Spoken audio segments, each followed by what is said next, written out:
기도하고 시작하겠습니다. 하나님 감사합니다. 좋은 시간, 편안한 시간 주셨습니다. 진리의 말씀을 대할 수 있도록 허락하여 주시고 어느 성경 어떤 부분을 보더라도 여호와께서 살아계시고 그 능력이 얼마나 지금 이 시간에도 알 수 없는 곳에서도 그 능력의 영광이 드러나는지 우리에게 믿음을 주시는 놀라운 그런 시간을 갖게 해주셔서 감사드립니다. 성경 신학으로 하나님의 존재를 확정해 주신 이 귀한 시대를 살아갈 수 있게 해주시고 많은 주의 지체들이 진리의 말씀을 공부하고 또한 전파하고 지켜가고 있습니다. 하나님 너무나 감사드립니다. 성경 강론집이 다 끝나고 또한 1권 개정판을 내면서 더더욱 성경이 하나님 말씀이며 정황무한 절대진리라는 그 놀라운 사실을 우리가 경험하고 있습니다. 성령께서 깨닫게 하시고 또한 보호하지 않으면 또한 결코 알 수 없다는 그 절박함도 우리에게 있습니다. 어떤 그 무엇보다가 오직 진리의 말씀에 모든 마음과 뜻을 다할 수 있도록 성령께서 지켜주시기를 간절히 소원하며 예수님의 이름으로 기도드렸습니다. 아멘. 예, 오늘 27페이지죠. 27페이지에 보시면 제 1편이 나와 있습니다.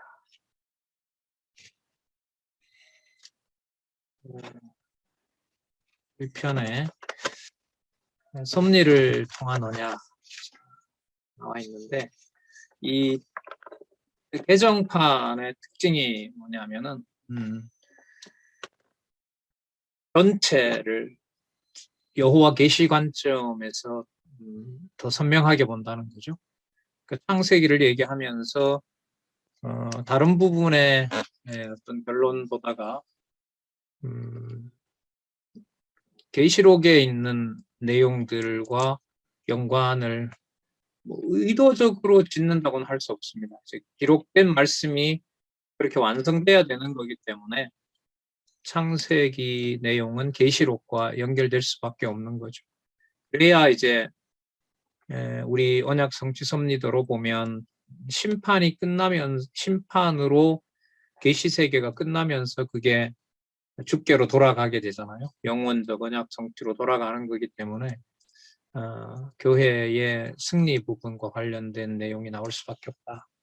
그래야 영존하시는 여호와의 계시가 이제 그 부분하고 창세기에서 요한계시록이 맞닿으면서 여호와 계시로 넘어가기 때문에 그렇습니다. 그래서 개정판에는 그 세 번째 단락도 있고 또 네 번째 단락도 있습니다. 좀 더 단락을 더 나누면서 성경 전체로 가는 그 논리적 구조를 더 보여주고 있는 거라고 보시면 됩니다. 27페이지에 보시면 섭리를 통한 언약에서 성경을 찾아오지 않으시면 당연히 어려울 수밖에 없습니다. 자, 여기 보면 세 번째 단락에 보시면은 영존하시는 여호와께서 스스로의 존재와 속성을 계시하기 위한 여호와의 언약 섭리를 특별히 계시하셨다. 이걸 어디를 다 넣었냐면 구약을 다 넣었습니다. 그 창세기에서부터 말라기 내에 뭘 넣느냐 하면 창세기부터 에스더를 넣는 거죠. 이것은 이제 뭐 당연하다라고 볼 수도 있겠지만은 그 창세기부터 말라기까지 내용을 전체로 알아야 된다. 전체로 알 때에 알기 때문에 알므로 창세기에서부터 계시록과 에스더서까지가 섭리를 통해서 언약하신 내용이다라고 얘기할 수가 있다는 겁니다. 철저하게 이 논리적인 거죠. 이게. 전체와 부분에 있어서 전체를 보게 해주시고 그리고 어떤 부분을 보게 하는 거죠. 뭐 창세기 1장부터 우리가 이제 여호와 언약 섭리를 그 다음에 가서 보겠지만은 창세기 1장에서부터 36장까지를 이 저자가 나는 그 내용이 여호와 계시인 줄 제가 증명을 했습니다. 그러므로 창세기 1장 혹은 창세기 2장, 1장에서부터 2장, 또 창세기 1장에서부터 11장까지 이런 제목을 달 수가 있습니다. 제목은 바로 여호와 계시로 갑니다. 이렇게 이제 구조가 되는 거죠. 이제 이게 이제 성경을 중심으로 여호와 계시의 관점으로 교회와 이제 성도를 본다는 것은 나한테 이렇기 때문에 저 사람은 이렇게 된다. 이게 이제 비성경적이 되는 겁니다. 성경 전체가 이렇기 때문에 이렇기 때문에라는 건 여호와 계시가 주어가 되는 거죠. 이러므로 여호와 계시이므로 여호와가 존재하시고 여호와의 능력이 드러나는 것이므로 몇 장 몇 절도 그렇습니다. 몇 장도 그렇습니다. 그리고 교회의 이런 생활도 그렇습니다. 저런 생활도 그렇습니다. 이게 나중에 예수께서 성취하신 내용에도 그렇게 연결이 되고요. 그 다음에 사도행전 1장 12절부터 요한계시록 교회와 관련된 그 실제 그리스도가 재림하시면서 완성하신, 그리고 나중에 잠시 사단에게 넘겼다가 최후에 심판하시면서 새하늘과 새 땅, 거룩한 성, 새 예루살렘을 이제 성취하시는 것하고도 똑같습니다. 더더욱 전체에서 부분을 보고, 부분도 우리는 지금 본문의 연결성을 찾아가고 있잖아요. 그 연결성, 그 모든 게 됐을 때, 이른바 이제 세 번째 단락, 네 번째 단락, 주로 이제 세 번째 단락이죠. 그 세 번째 단락의 이 의미가 논리적으로 연결되어 있는 것. 한번 보시면은요, 그 개정판의 특징이 뭐냐면 이 세 번째 단락의 신구약의 상호 근거가 지금 여기 지금 네 단락으로 되어 있잖아요. 네 번째 단락까지 나와 있는데, 이 세 번째 단락이 더더욱 논리적입니다. 글을 쓴 걸 한번 보세요. 형식적으로만 볼게요. 구약했죠? 이를 근거로 이렇게 됩니다. 이를 근거로라는 말은 구약 전체를 근거로 이렇게 되는 거잖아요. 섭리를 통한 언약이므로 예언을 통한 찬양을 통한 언약이고, 찬양을 통한 언약이므로 예언을 통한 언약이므로 이렇게 되는 거죠. 인류 초기 및 이스라엘 역사 섭리를 통한 언약을 특별히 계시하신 것이다. 구약 전체 내용 중에 인류 초기 및 이스라엘 역사 섭리를 통한 언약, 이 메시아 언약이겠죠. 메시아 언약을 특별히 계시하신 것이 창세기부터 에스더입니다. 이는 자 이제 언약이다라고 했으니까 이는 절로 넘깁니다. 성취로 넘기는 거예요. 그 성취가 이미 이루어졌기 때문에 창세전에 이미 확정되어 있기 때문에 지금 이 사고는 이렇게 가거든요. 시간적으로 보면 나중에 오는 거지만 두 번째 단락으로 가면 언제 이루어진 거죠? 창세전에 이루어진 거예요. 그러니까 앞으로 이루어질 일과 이 성경 그 신학에서는 두 번째 단락으로 가면 여호와 하나님께서 창세전에 작정하신 영원한 뜻이 같이 겹칩니다. 그러니까 미래 일이 이루어지면 그게 바로 과거 일이고 창세전 일이 되는 거예요. 그게 어떻게 되는 거냐? 큰 말씀의 능력으로 이제 깨닫게 해주셔야 되는 겁니다. 깨닫게 해주시려고 성경을 기록하게 하셨고, 그럼 보고 계신 이제 성경 신학에서는 그걸 이제 창세전과 미래 이루어지는 일들을 현재 있는 일과 연관을 시키는 거죠. 그래서 창세기부터 에스더서까지가 거기 보면 계시록 2장 16절이잖아요. 마지막 아담 메시아에 의해 완전히 성취해 주실 언약 섭리의 특별 계시이다. 그리고 이를 근거로 그 다음 단락에 한번 가보시면 신명기 4장 32절, 계시록 2장 21장 6절을 제가 한번 읽어볼게요. 또 내게 말씀하시되 이루었도다. 성취되었다는 말 바로 나오네요. 그럼 언제 일이 이루었다는 걸까요? 이 지금 저자의 주장으로 보면 이건 언제 일이 이루어진 거죠? 창세기에 일이 이루어진 거죠. 창세기에서부터 에스더서까지의 일, 구약 창세기부터 말라기까지 일이 계시록 21장 거의 마지막 장이잖아요. 22장이 마지막 장이니까 21장 6절에서 다 이루어졌다. 라는 말씀이 나오고요. 나는 알파 오메가여 처음과 나중이라 내가 생명수 샘물로 목마른 자에게 값없이 준다. 이제 생명수 샘물이라고 하고 그게 처음과 나중이라고 하고 알파 오메가라고 하는 거죠. 그러니까 이게 바로 다 이루어진 이 상황은 뭐와 뭐가 구분이 없어요. 처음이다 나중이다 이게 별 의미가 없는 거죠. 왜냐하면 두 번째 단락에 나타난 창세전에 작정하신 영원한 뜻이 성취된 거니까. 아담 때도 성취되고 2000년 전에도 성취되고 지금도 성취되고 앞으로도 올 것이고 그리고 성령께서는 그 시대에 살게 하시면서 기록한 말씀을 통하여 구약 백성들은 신약 성경이 없어도 장차 올 사건을 이미 확증해 주셨고요. 신약 시대 백성들은 구약의 언약이 현재 이루어지는 걸 증언하게 하고 그리고 95년의 요한계시록은 우리보다 1900년 전에 있었지만 그는 요한계시록을 통해서 이미 확정된 언약을 받고 있고요. 우리는 이제 그 내용이 이루어지는 부분을 살펴보고 있는 거고요.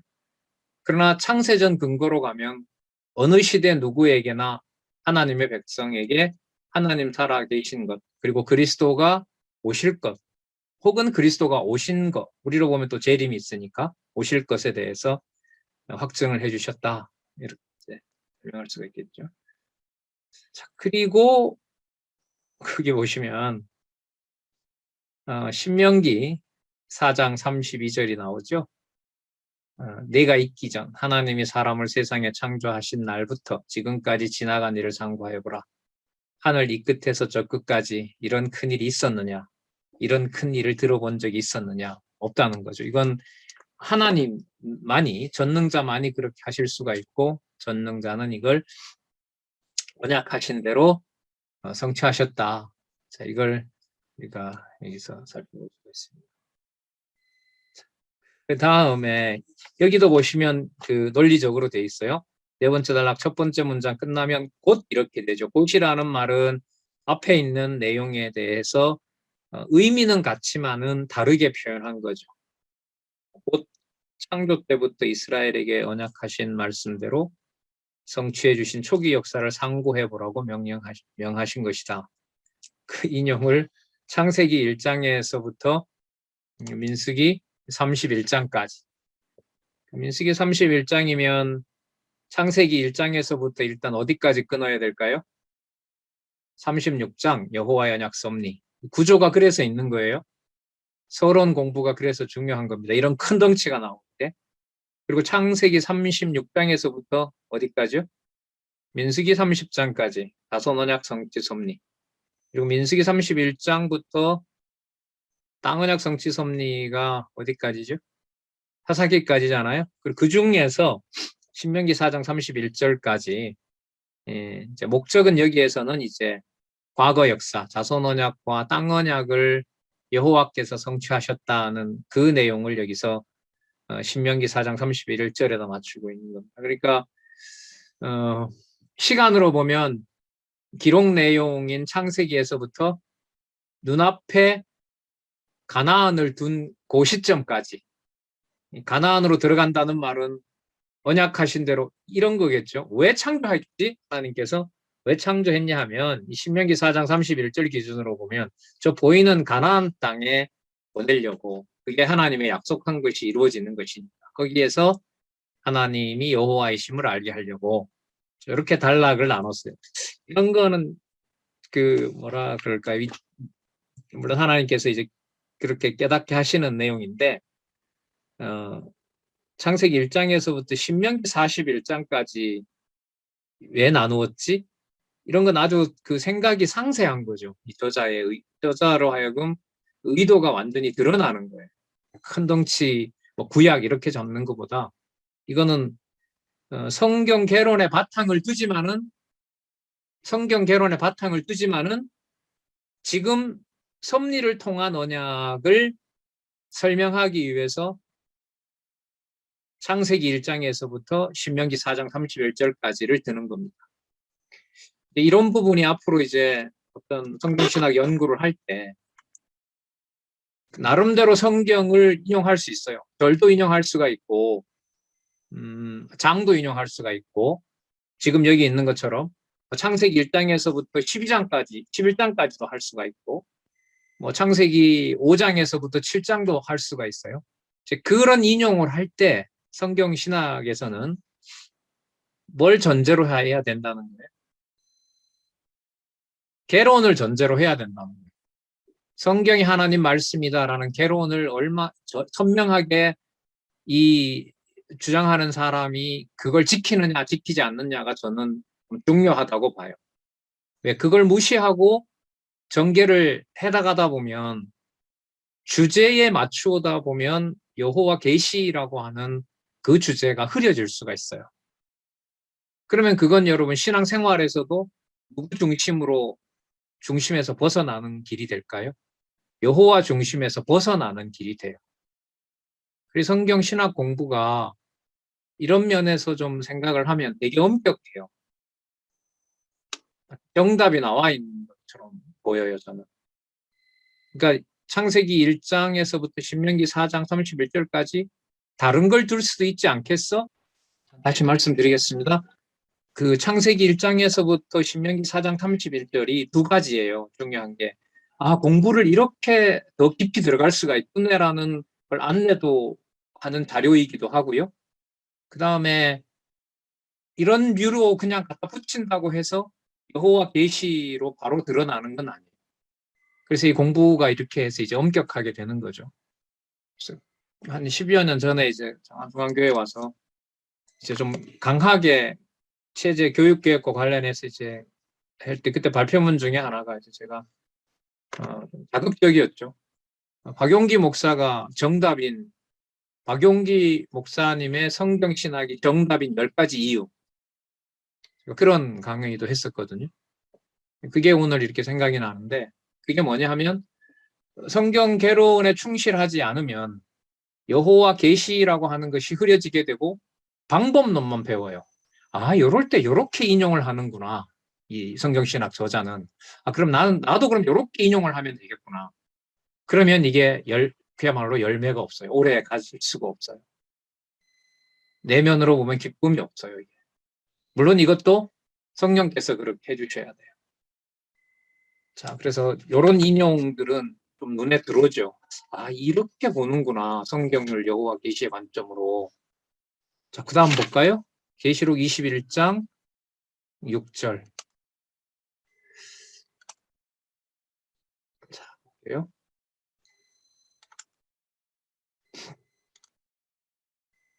(21장)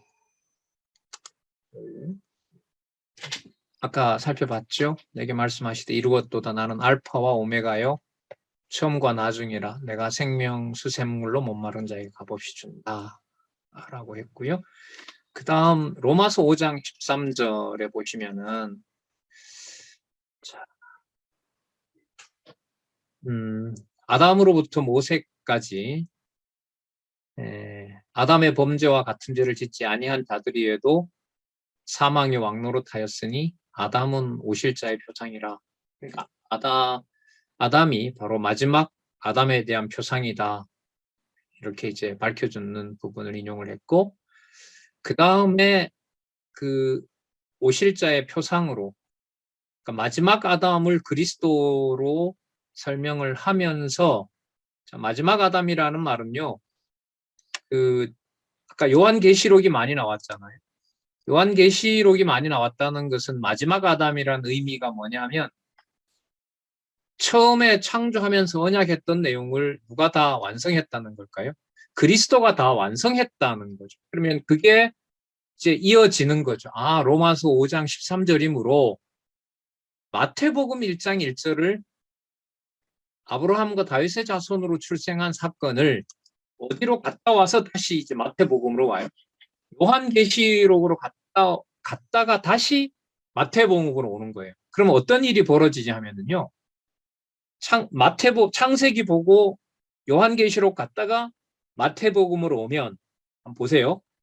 창세기에서부터 계시록까지 그림을 그려요. 그리고 계시록에서 다시 마태복음까지를 덮어요. 그러면 창세기에서부터 계시록까지 간 그 내용이 덮고 있기 때문에 마태복음이나 창세기나 마태복음이나 요한계시록이나 그게 시간적인 간격이 있을까요? 없을까요? 없는 거예요.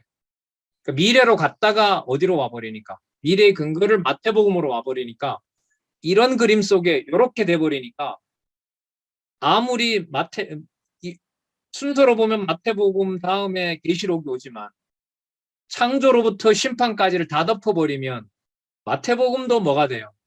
마지막이 되는 거고 요한계시록도 뭐가 돼요? 마지막이 되는 거예요. 이런 생각을 하는 거예요. 성경이. 이 개정판에서. 그래서 여기서 시시비비를 가리고 먼저다, 나중이다, 뭐 좋다, 나쁘다 이런 사고가 여호와 계시 관점에서는 좋은 건 좋은 대로 여호와 계시가 되는 거고요. 나쁜 것은 나쁜 거대로 여호와 계시가 되는 거예요. 그 선과 악이 일반이 되는 그런 논리가 되는 겁니다. 그래서 나중에 아담 타락 사건도 이런 관점이에요. 아담 타락 사건도 여호와 계시 관점에서는 여호와 하나님이 살아계신 능력을 드러내는 데 있어서는 아무런 차이가 없는 거예요. 생명과를 나중에 가서 따먹지만은 생명과를 못 따먹고 쫓겨나는 일이나 처음에 아담과 하와를 만들어 놨을 때 이른바 뼈 중에 뼈요 살 중에 살이라고 했던 상황이나 여호와 계시 관점에서 보면 어디까지 좋고 어디까지 나쁘다가 없어요. 선과 악이 일반인 거예요. 뭐와 관련해서 보면 여호와 계시와 관련해서 보면 여호와의 존재와 여호와의 속성의 영광이 드러나는 일로 보면 그 차이가 없는 거죠. 그래서 지금 이 18권 아니 그 2018년에 이 강론집 1권의 서술은요. 뭐라 그럴까요? 참 그냥 입을 이렇게 좀 다물게 해요. 이게 앞으로 2권에서부터 어떻게 이제 더 글쎄요. 계시는 동안은 일단은 질문을 받으면서 계속 이제 성경 신학 개론이 글쎄요.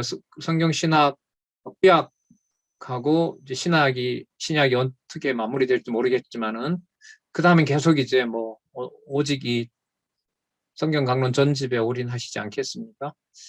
하여튼 열심히 공부하면서 이제 그런 부분들도 한번 같이 기대를 해보도록 하죠. 그래서 이 섭리를 통한 언약이 꽤 많았죠. 한번 보세요. 이게 구약 나왔죠. 그 다음 창세기부터 에스더 나왔죠. 계시록 21장 6절 나왔죠. 신명기 4장 32절, 또 창세기 1장에서부터 신명기 4장 31절, 계시록 21장 6절, 로마서 5장 14절, 마태복음 1장 1절. 자, 이 내용을 이제 논리적으로 쭉 연결하기 위해서 제가 아까 말씀드렸던 게 뭐냐면 이 강론집에서 소개하는 순서로 보면 창세기를 얘기하면서 어디를 먼저 얘기한다고요? 계시록을 먼저 얘기를 해요. 계시록을 얘기를 하고 어디를 얘기하냐면 마태복음을 얘기를 해요. 마태복음 속에 또 뭐가 있냐면 로마서가 있고 다른 부분들이 있는 거예요.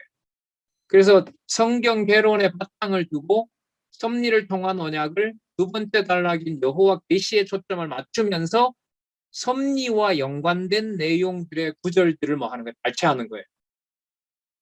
그러니까 여러 단계를 이미 모아놓고 거기에서 설명하고자 하는 것을 구약 전체와 연관도 시키고 또 계시록도 가져오고 그 다음에 구체적인 낱말도 가져오고 오실 자의 표상이라고 하니까요. 마지막 아담도 관련된 말씀도 가져오고 그러니까 여호와 계시 관점에서 창세전 여호와의 존재를 계시한다는 것을 표현하기 위해서 낱말 하나부터 여러분 몇 장 몇 절 얘기할 때요. 저야 여러분들이 이제 우리는 성경 구절을 선명하게 모르기 때문에 성경 구절을 다 읽는데 저자 같은 경우 성경 구절 거기 다 안 써요. 다 쓰지 않고 본인이 얘기하려는 부분만 쓴다고요. 그러나 절 같은 경우에는 이제 가능한 이제 읽어보자 하는 거죠. 우리가 설명을 잘못해 갈 수가 있으니까. 그래서 개념 하나 그 단어 몇 개를 선택하고 또 성경 전체와 연관도 시키고 전체 그림을 그리면서 개념 적은 것도 사용을 하고 이 모든 게 이루어지면서 두 번째 단락에 있는 창세전 영원하신 여호와의 뜻 속에 여호와의 존재가 계시된다. 지금 이렇게 이제 이 저자는 구상을 하고 있어요. 그래서 지금 이 섭리를 통한 언약의 세 번째 단락과 그리고 이 네 번째 단락은 좀 유의를 하셔야 돼요. 아, 성경을 이렇게 보는구나. 그럼 여러분 나중에 계시록 교회의 승리 부분에 가면 무엇을 확인해 볼 필요가 있을까요? 지금 성경 계시가 맞춰지니까 처음에 창세기를 할 거 아니에요, 당연히. 창세기에 나타난 부분이 성취됐다고 할 거란 말이죠. 그러면 그 부분에서 지금 살펴보는 이 내용과 연관을 지으면은 어떻게 연관되는지 보면 성경 신학이 이런 구조로 되어 있구나. 또 이렇게 여러 구절들을 선택하더라도 여호와 계시로 가는 길을 이렇게 닦아주는구나. 그걸 우리가 이제 확인할 수가 있는 거죠. 자,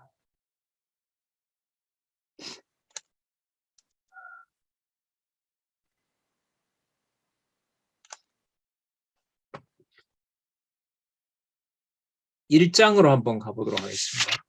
1장. 자, 아까 그 1편을 구약 전체에다가 넣었던 것처럼 여기서는 창세기 1장에서부터 36장까지를 어디에 넣고 있어요? 창세기에서부터 에스더서까지를 넣고 있잖아요. 자, 그 다음에 계시록 21장 6절을 넣는단 말이에요. 반드시 어떻게 된다? 이루어진다는 거죠. 여기를 한번 보시기 바랍니다. 그 세 번째 단락이요. 창세기 에스더 끝난 그 다음부터 이를 근거로 실체적인 언약과 모형적인 언약 및 성취 섭리를 통한 여호와의 언약 섭리를 특별히 계시하신 것이다. 이는 마지막 아담 메시아에 의해 완전히 성취해 주실 언약 섭리에 대한 특별 계시이다. 창세기부터 에스더 그리고 창세기 1장에서부터 36장 여호와의 언약 섭리 그리고 계시록 21장 6절에서 다 이루었고 거기서 누구 존재가 설명이 되죠? 여호와의 존재가 설명이 되죠. 알파와 오메가라 그러잖아요. 처음과 나중이다라는 말은. 처음과 나중이라는 말은 시간적인 이 간극을 벌려놓은 걸까요? 아니면 이걸 통일시키는 걸까요? 통일시키는 거죠. 그럼 시간 통일은요, 좋은 것과 나쁜 것이 구분이 안 된다는 거예요. 그 짧고 길고도 아니에요. 깊이, 옅다 깊다도 아니에요. 그 간극도 없어요. 넓다 좁다도 아니에요. 높다 낮다도 아니고요. 이런 사고가 작동을 하게 되면 창세기 1장에서부터 36장까지 사건을 이 저자는 어떤 틀을 가지고 보는 걸까요? 교회 승리라는 틀을 가지고 보는 거죠. 이렇게 적어놨으니까 본인은 그걸 다 책임질 수 있다고 생각을 하는 거 아니겠습니까? 무책임하게 이렇게 쓸 수는 없단 말입니다. 자, 그래서 여러분 계시록 다른 부분을 넣어도 되는데 마태복음을 넣어도 되는데 굳이 계시록 21장 6절을 넣는 것은 계시록도 마지막 장을 넣는 것은 어디에 가서 이 종점을 찍어요? 성취되었다라는 데 찍으면서 그러니까 본문을 우리가 좀 더 봤을 때 처음과 나중이다. 시간적인 간극을 넘어선 자, 어떤 여호와요? 영존하시는 여호와의 계시. 그리고 그건 두 번째 단락에서 말했던 창세전에 작정하신 영원한 뜻으로 옮겨놓는 거죠. 그러면 이제 계시록 21장 6절을 드는 이런 부분들을 보면서 다른 이제 구절들을 얼마든지 이제 소개할 수가 있는 거죠. 자, 그다음 창세기 1장에서부터 11장을 한번 볼까요? 인류의 시조와 언약하는 내용인데 요 세 번째 단락을 한번 보시자고요. 이제 이 구조는 그렇게 돼 있죠. 여호와 언약 섭리 창세기 1장에서부터 36장까지 내용 속에 뭐가 들어 이를 근거로 이렇게 되잖아요. 이를 근거로 창세기 1장에서부터 11장까지 인류 시조와 언약하는 내용이 나타난다는 겁니다. 자, 그러면 자, 창세기 1장 1장에서부터 11장을 창세기 1장에서부터 36장까지라고 묶을 수 있는 것은 뭐가 바탕이 돼야 돼요? 의미분석 성경 개론이 바탕이 돼야 되는 거예요. 맞죠? 그 안에 딱 움직이면 안 돼요. 그 틀은. 자, 그 다음에 여기서 이제 우리가 하나 생각할 수 있는 게 창세기 36장 내용을 예를 한번 들어볼게요. 창세기 36장 내용은 무슨 내용이죠? 기억나세요? 에서 사건이에요? 야곱 사건이에요?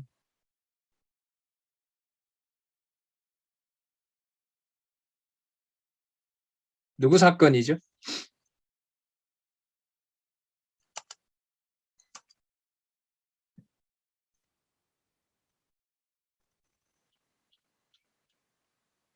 자,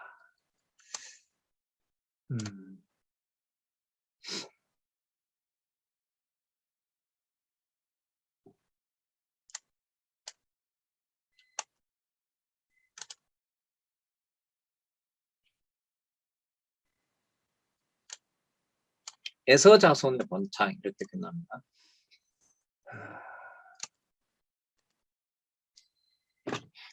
에서 사건의 그 번창하고요.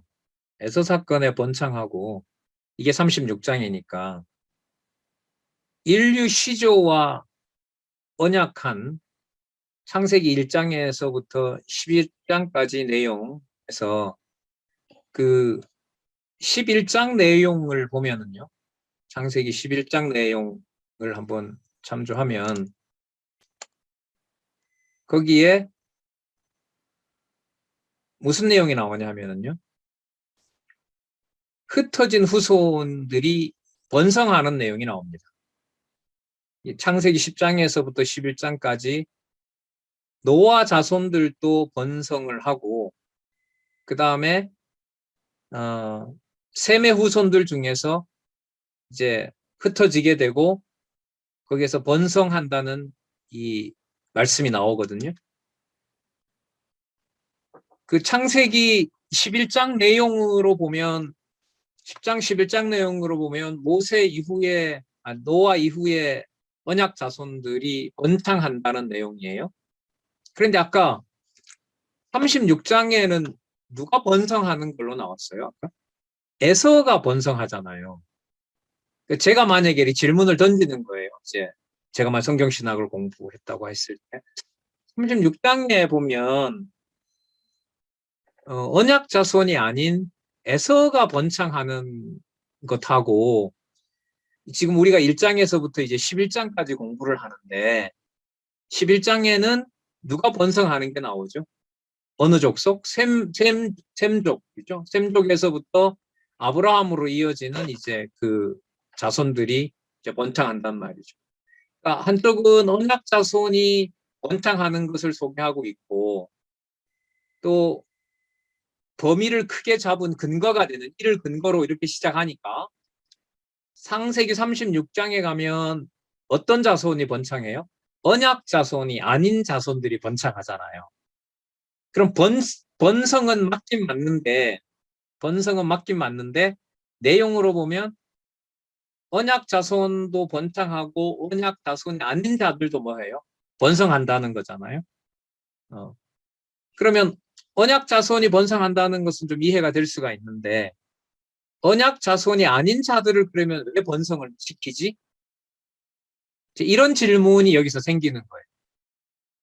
본문으로 들어가기보다가 이제 제가 지금 여기서 말씀드리는 건 뭐냐면 전체를 봤을 때 그 전체 내용이 창세기 1장에서부터 36장까지에 나타난 그 내용들을 전체적으로 그 의미를 알고 있어야 형식적으로 1장에서부터 36장이니까 당연히 1장에서부터 어디까지 11장까지 들어가지. 이거는 형식적인 거지 의미는 아니거든요.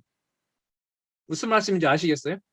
1에서부터 10까지가 있는데 1과 2는 1에서부터 10 안에 있는 거야. 그건 다 알죠. 근데 문제는 내용과 관련된 뭐예요? 우리는 의미 분석이잖아요. 의미와 관련해서 봤을 때는 그런 부분들이 설명이 돼야 돼요. 근데 그 설명을 할 때 답을 이미 이 성경 강론집은 주고 있다고 보는데 거기에서 어떤 개념을 미리 생각할 수 있느냐가 중요해요. 어떤 개념일까요? 여호와 계시라고 하는 개념을 생각할 수 있는지 없는지가 매우 중요합니다. 그러니까 언약 자손이 아닌 자들의 번성도 언약 자손이 아닌 자들의 번성이라는 것도 그게 누구를 계시하는 것과 관계가 된다? 여호와를 계시하는 것과 관계가 돼요. 여호와의 뜻은 뭐죠?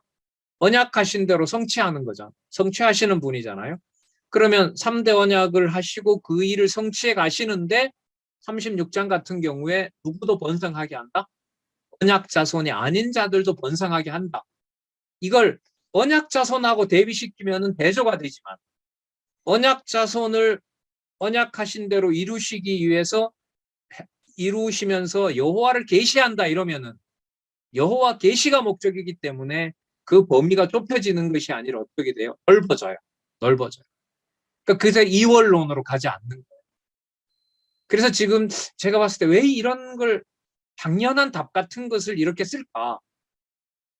1장에서부터 36장까지의 구조를 다 알고 그 내용들이 파악이 돼야 되는데 그 파악된 다음에 그 내용을 좁히는 거 형식적으로 보면 당연히 그렇게 설명할 수 있는 건데 그 부분까지를 고려해서 지금 이 강론집에서는 이 성경 개론에 나와 있는 그 구조 안에다가 다른 구조를 넣는 거죠. 넣으면서도 넣기만 하는 것이 아니라 이를 근거로 신약으로 가면서는 또 어떻게 돼요? 범위를 어떻게 해버려요? 넘어서 버려요. 그렇죠. 창세기 1장에서부터 11장은 어디 안에 있어요? 창세기 1장과 36장 안에 있죠. 그런데 여기서 어디로 가면 고린도전서 15장 45절로 가면 어디를 벗어나 버려요? 1장에서부터 36장까지라는 범위를 어떻게 해버려요? 넘어서 버리는 거예요. 이게. 넘어서 버려요. 물론 그리스도 성취하고도 관계가 돼요. 그건 뭐 너무 당연한 거고요. 하여튼 이 구조를 그렇게 지금 나가고 있다는 걸 한번 살펴볼 수가 있고 저기 그 고린도전서 15장 45절 한번 볼까요?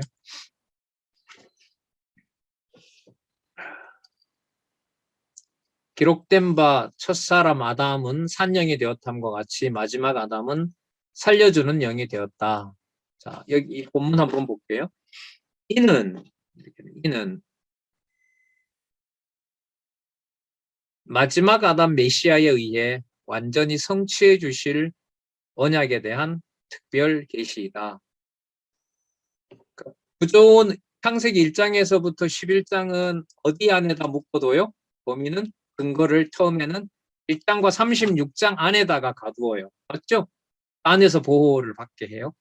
그런데 성취를 얘기를 하면서 이거는 어디예요? 36장 범위를 벗어나는 거예요. 여러분 여기서 36장 범위를 넘어선다는 건 아까 36장에 창세기 36장에 나타났던 누구의 번성까지 언약 자손이 아닌 자의 번성까지 뭐 한다는 걸까요? 배제한다는 걸까요? 포함한다는 걸까요? 포함하면서 어디로 간다는 거예요? 고린도전서 15장 15절이면 이게 신약이라는 얘기거든요. 신약에 가서 예수에 의한 성취와 또 성령께서 오셔서 어떻게 하셨다? 그 모든 것을 이루셨다는 의미가 되는 거예요. 그러니까 이런 부분들이 아까 뭐 36장만 들었지만은 사도 바울도 아브라함도 그렇고 이삭도 그렇고 야곱도 그렇고 하나님께서 실수하는 내용들이 많이 나타나잖아요. 우리가 봤을 때는 언약 자손을 보호하는 것이 아니라 언약 자손들에게 언약 성취가 점점 어려워지는 내용도 섭리하신다는 거죠. 자, 그럼 그런 내용들이 1장에서부터 36장까지 들어있겠죠. 아브라함에게 땅, 자손, 통치 언약을 이룰 때 그냥 술술술술 이렇게 이루셨어요? 아니면 불가능한 상황으로 몰아갔어요? 불가능한 상황으로 몰아갔죠. 여러분, 그러면 그 내용을 기억하고 마지막 아담으로 오실 그리스도가 이루셨다는 것을 생각하는 것하고 그냥 언약한 대로 하나님은 이루시는 거야 라고 그렇게만 생각하고 마지막 아담이 이루셨다는 것하고의 차이는 클까요, 작을까요? 엄청 큰 거예요. 이게 엄청 커요. 그래서 이 성경 신학에서 자주 인용하잖아요. 나는 빛도 짓고 어둠도 지었다. 선과 악이 일반이다. 그게 여호와 계시 관점에서 그렇게 하는 거거든요. 그리고 아브라함도 그렇고 이삭도 그렇고 야곱도 그래요. 그렇죠. 야곱에 관한 이야기가 이제 36장에서 마무리가 되면서 이제 그 자손 언약으로 넘어가니까요. 자, 그래서 지금 이 창세기 1 들어가 있는 이 성경 강론집 1권은 제가 이 강론집 나왔을 때 이제 제가 이제 발표했던 내용들이 포럼이나 이제 작용해서 했던 게 뭐냐면 성경 신학 공부 방법론이었어요. 이 강론집 나올 때 했거든요. 이유가 뭐냐면 이 책을 받아드니까 세상에 이런 공부 방법이 어디 있나. 분명히 범위를 한정시켜 놓았는데 그 범위를 뭐 해버려요? 뛰어넘는데 배제해서 뛰어넘는 게 아니라 뭐예요? 안고 들어가는 거예요. 안고. 그리스도가 교회의 머리 되신다는 사건을 말하자면 사도행전 1장 12절부터 만약에 볼 때도 마지막 아담으로 오신 그리스도께서 교회에 대해서 언약하시고 보혜사 성령께서 교회를 세워 가신다고 했을 때도 이런 부분의 생각을 반대 언약하신 대로 이룬다는 것하고 언약 자손을 이루시는 것을 언약 자손이 이루어지는데 손해가 되는 것까지도 포함해서 마지막 아담으로 올 그리스도가 성취한다는 것하고 생각하는 것은 차이가 많다는 거예요. 더더욱 여호와 계시로 가서 이 강론집 1권은 강조를 많이 합니다.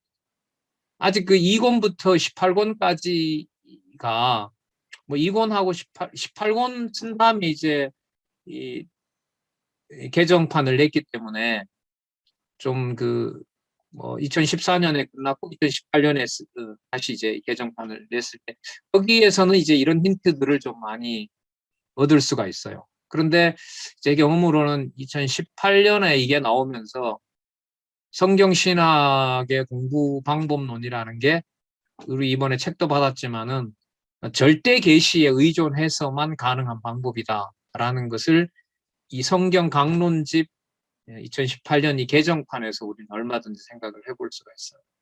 그래서 이 세 번째 단락, 여기서 이제 네 번째 단락도 앞부분에 나왔죠. 이 세 번째 단락을 건들지 않을 수가 없게 됐다는 생각을 또 하게 돼요. 유의해서 보셔야 돼요. 유의해서. 자, 하나만 좀 더 볼게요. 창세기 1장에서부터 2장까지 보면 타락전 시조와 언약 이렇게 나와 있잖아요. 타락전 시조와 언약 이건 당연히 이제 창세기 1장에서부터 11장까지 속에 이제 들어있는 건데 자, 범위를 일단 넓히죠. 그 안에서 이제 설명하겠다는 거고요. 그 다음에 계시록 21장 6절 아까 확인 많이 했습니다. 완벽하게 다 이루시는데 왜냐하면 나는 처음과 나중이기 때문에 그렇다.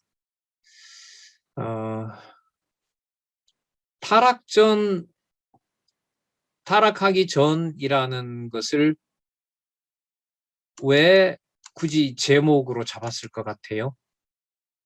이 제목이 타락전 시조와 언약했다. 이제 타락이라는 사건을 잡았단 말이에요. 그리고 그 의미가 뭐하고 연관이 돼요? 일단은 창세기 1장에서부터 어디까지? 11장까지 하고 관계가 되는 거예요. 제목을 이렇게 달았기 때문에. 그러면 여러분 이게 뭘 말하냐면 창세기 1장이든 2장이든 3장이든 5장이든 9장이든 10장이든 11장까지가 의미로 보면 전부 무슨 사건하고 관계가 있다는 거예요? 타락 사건하고 관계가 있다는 거예요. 좀 더 이제 넓히면 타락 전이겠지만 어쨌든 중요한 개념은 뭐하고 관계가 있다는 거예요? 타락하고 관계가 있다는 거죠. 타락이 나쁜 거예요? 좋은 거예요? 그 이쯤에서 타락이 좋냐 나쁘냐라고 묻는 거는요. 아까 우리가 이미 지나오면서 그래서 제가 예를 들었던 거예요. 창세기 36장 에서가 번창하는 일이 야곱 번창이면 몰라도 에서가 번창하는 것은 언약 자손 아닌 자가 번창하니까 우리가 얼핏 보기에 언약 자손에게는 좋은 일이에요, 좋은 일이 아니에요? 좋은 일이 아닌 거잖아요. 왜? 악의 세력이 강하다 보면 언약 자손이 위축되는 거기 때문에 마찬가지인 거죠. 타락이라는 게 결국 시조들이 쫓겨나는 일 아니에요. 그건 약속의 땅에서 뭐 하는 것하고 똑같아요. 추방당하는 것하고 같잖아요. 그럼 약속의 땅에서 약속의 땅에서 추방을 당하는데 약속이 이루어진다는 거예요. 약속이 이루어지지 않는다는 거예요. 표면적으로 보면. 약속이 이루어지지 않는 것처럼 보이잖아요. 그러나 창세기 1장에서부터 11장의 제목은 분명해요. 인류 시조와 뭐가 나오죠? 언약이에요. 그럼 그 언약이 에덴 동산에서 타락해서 에덴 동산에서 쫓겨난다 하더라도 그것은 그 타락 사건이 무엇과 연관된다는 거죠? 언약과 연관된다는 거예요. 그래서 이 세 번째 단락을 이렇게 적음으로 해서 공부를 빠르게 못하게 해요, 사실. 왜? 뭘 근거로 하니까. 배론 구조를 전대로 몇 장 몇 절로 쏟아가기 때문에 여기는 그야말로 한마디 잘못 연결이 돼버리면 그 다음 얘기가 꽉 막혀버려요. 그래서 이 시간상 좀 많은 부분을 요하기도 하는 것 같아요. 네. 그냥 그렇게 말하더라, 뭐 그렇게 하려고 우리가 지금 이런 시간 보내는 건 아니거든요. 자, 그래서 타락 사건과 타락이라는 말을 왜 제목으로 올렸느냐? 그 제목으로 올리는데 어디에 근거를 둬야 돼요? 성경에 근거를 둬야 되잖아요. 그리고 누구 중심으로 가야 돼요? 여호와 계시 중심으로 가야 되는 거잖아요. 자, 그럼 여호와 계시 중심으로 설명하는데 언약을 설명하고 그 언약에 나타난 여호와 계시를 설명하기 위해서 무슨 낱말을 탁 부각을 시켜요? 타락이라는 걸 부각을 시키고. 자, 그럼 타락 전이라고 썼기 때문에 다음에는 뭐가 나올 확률이 많죠? 타락 후라는 말이 나오겠죠. 그러나 어쨌든 중요한 개념은 뭐가 등장해요? 타락이라는 게 등장하는 거죠. 여러분, 다른 신학에서는 타락이라는 걸 하나님의 계시에 그 불리한 걸로 볼까요? 아니면 우리처럼 동등한 여호와 계시에 전혀 손상이 없는 개념으로 볼까요? 불리한 개념으로. 설명하는 사람도 힘들어하는 개념이죠. 저렇게 좋게 만들어 놓고 왜 내보냈지? 그야말로 누구 중심으로 확 넘어와 버려요. 그렇죠. 인간 중심으로 넘어와요. 그러니까 선명하지만 성경 전체 구조가 보이지 않으면 성경 한 구절을 보면서 조금씩 계속 보면서 누구 중심으로 흘러갈 수밖에 없다. 인간 중심으로 갈 수밖에 없어요. 이걸 주관하시는 분이 누구냐면 성령이시고요. 성령께서 성경 신학의 주관자가 되셔야만 된다는 거죠. 그래서 세 번째 단락 공부가 시간도 많이 요하고 준비할 것도 많고 참 놓치고 싶지도 않고 하지만 근본적으로 그 신앙의 믿음을 주시는 분은 성령께서 주셔야 된다. 내용을 통해서 빛과 어두움은 하나로 다 여호와 계시다라고 말을 하는데 현실의 어떤 그 삶에서 그리스도의 통치가 온전하게 이렇게 통치하지 않으면 좋고 나쁜 것이 누구 중심으로 갈 수밖에 없어요. 우리 중심으로 갈 수밖에 없는 거예요. 그 생각을 굉장히 자극을 많이 해주는 것이 제가 봤을 때는 이 세 번째 단락이에요. 그러니까 하나님의 교회와 그리스도의 그 어떤 존재와 하나님의 살아계신 증거를 우리 중심이 아닌 하나님 중심으로 맞추어야 몇 번째 단락으로 가서 어디에 계신 하나님을 만나요? 두 번째 단락으로 가서 영존하시는 하나님을 온전히 만날 수가 있는 거죠. 예. 잠시 고요.